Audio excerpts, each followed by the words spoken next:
Assalamualaikum warahmatullahi wabarakatuh dan selamat sejahtera pada semua murid-murid yang cikgu kasihi sekalian. Cikgu harap kamu sihat bersama keluarga di rumah.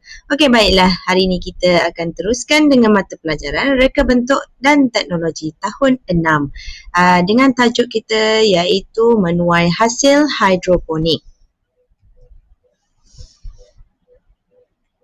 Okey, kita tengok pula standard pembelajaran kita pada hari ini ialah 5.2.9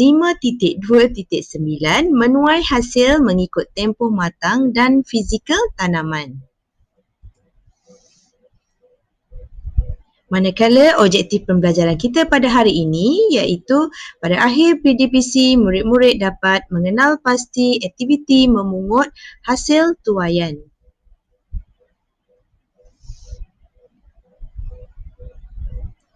Okey, baiklah kita tengok kriteria kejayaan kita pada hari ini yang mana pada akhir PDPC murid-murid dapat mengenal pasti 3 cara yang betul menuai hasil tanaman dan yang kedua ialah mengenal pasti 6 cara untuk menyelenggara hasil tuaian.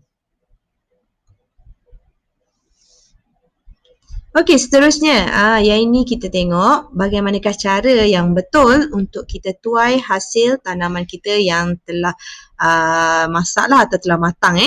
Yang pertama, kita petik, memetik. Yang mana cara ini sesuai untuk sayur yang berbuah.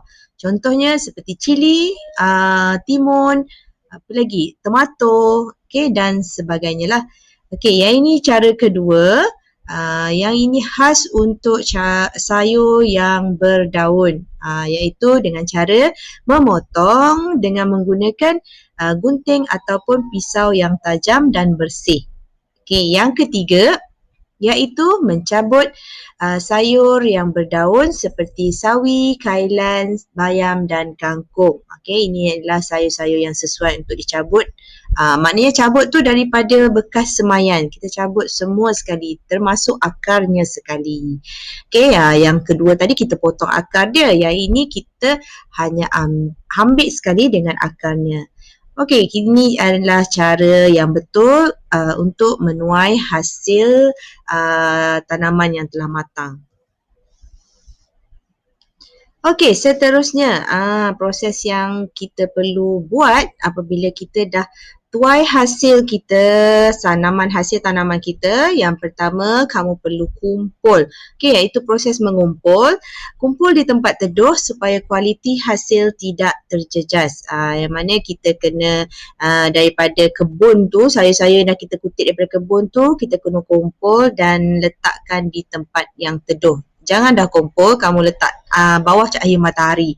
Nanti rosak kamu punya sayur-sayuran. Okey, langkah kedua iaitu menimbang. Okey, bila kita dah kumpul, kita timbang semua hasil yang telah kita tuai.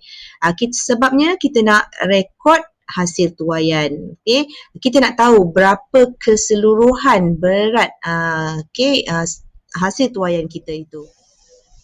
Okey, seterusnya kita dah timbang, kita kena pilih dan asing. Pilih dan asingkan yang baik dengan yang rosak untuk memastikan hasil tuaian berkualiti dan bernilai tinggi. Yang mana sayur ni bila kita dah tuai tu, kita dah ambil daripada kebun tu, dia ada pelbagai bentuk lah, pelbagai saiz dan ada yang baik, ada yang rosak. So yang rosak tu kita kena ketepikan, yang baik tu kita asingkan. Okey, maknanya kita ambil yang baik, yang rosak tu kita tolak tepi. Sama ada kita nak buang rosak teruk ataupun rosak sikit-sikit, kita boleh jual lagi. Kalau yang rosak teruk kita terus buang. Okey, yang baik kita terus pasarkan lah untuk dijual. Okey, seterusnya bila kita dah pilih, kita kena menggerit supaya hasil tanaman seragam dan mudah untuk dijual. Okey, biasanya hasil tanaman digerit mengikut rupa bentuk, warna, saiz dan berat. Sayur ni bila kita dah asingkan, masih kita kena gerit. Okey, sebabnya dia ada grade yang baik, grade A, ada grade B. Yang mana grade A ni selalunya dia agak mahal sikit lah bila nak jual. Okay, grade B ni dia murah sikit untuk dijual. Ini yang perlu diasingkan, digradekan. Bila dah asing yang baik tadi, kita kena gradekan. Okey, seterusnya, selepas kita dah gradekan kita punya sayur tadi, kita perlu bungkus. Bungkus hasil tuaian yang telah digrade mengikut berat yang dikehendaki.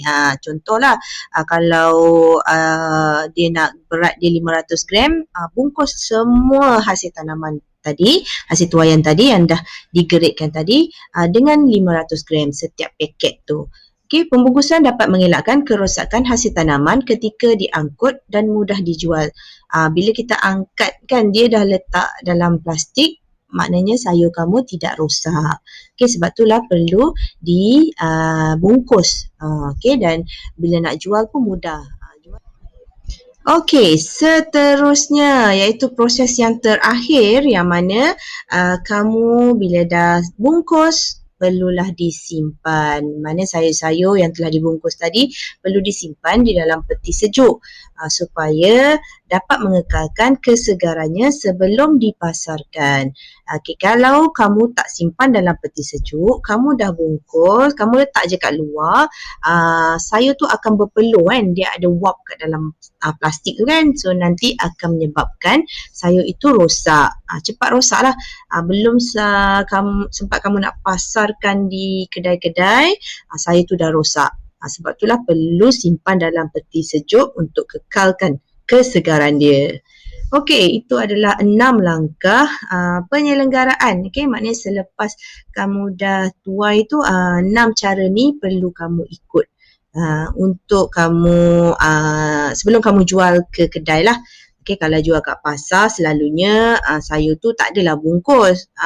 Daripada kebun tu dia dah kumpul, tertimbang, lepas tu terus hantar ke pasar. Itu cara dia kalau hantar ke pasar. Ini cara kalau nak hantar ke kedai, pasar raya ataupun nak eksport ke luar negara. Inilah cara dia. Okay, mereka perlu bungkus dan simpan dalam tempat yang sejuk supaya. Okey, seterusnya cikgu dah sediakan satu latihan kuis di ruangan deskripsi.